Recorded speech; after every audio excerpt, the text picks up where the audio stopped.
আমার শখের জিনিসগুলো ঠিক এভাবেই আস্তে আস্তে সব নষ্ট হয়ে যাচ্ছে। খুব শখ করে আমি আমার হাতের নখগুলোকে বড় করি, আর এভাবেই যদি ভেঙে যায় তাহলে কতটা কষ্ট হয় বলো তো। আমি বিয়ের আগে থেকেই এরকম নখ বড় রাখতে পছন্দ করি, আর যখন নখটা ভেঙে যায় না তখন মাঝখান থেকে ভাঙে, মানে একেবারে চামড়ার সাথে যে নখটা লেগে থাকে সেই পরিস্থিতিতেই নখটা আমার ভেঙে যায়। তখন জানো তো ঠিকমতো কাটাও যায় না, প্রচুর কষ্ট হয়। আর এবার তো নখ থেকে রক্ত পর্যন্ত বেরিয়েছে। এর আগে যখন নখটা আমার এভাবে ভেঙে যেত তখন আমার মা আমাকে আস্তে আস্তে নখটাকে কেটে দিত। আর এখন দেখো আমার কত সাহস, আমি নিজে নিজেই নখটাকে কেটে ফেলেছি।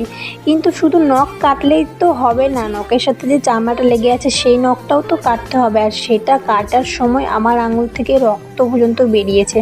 দেখো আমি তোমাদেরকে ভালো মতো দেখাচ্ছি, তোমরা বুঝতে পারছো কি না আমি সেটা জানি না, তবে আমার প্রচুর কষ্ট হয়েছে এটা ভাঙতে গিয়ে। আশা করি তোমরা বুঝতে পারছো আমার রিয়াকশান দেখে। আর এটা সত্যি বলতে আমার সাথে যে হয়েছে, যারা বড় নখ করো বা রাখো তারা প্লিজ এত বড় বড় নখ রাখো না। আমি কি করব বলো তো, আমার বরেরও এত পছন্দ আর আমারও এত পছন্দ যে আমি নখটা না কাটতে পারি না।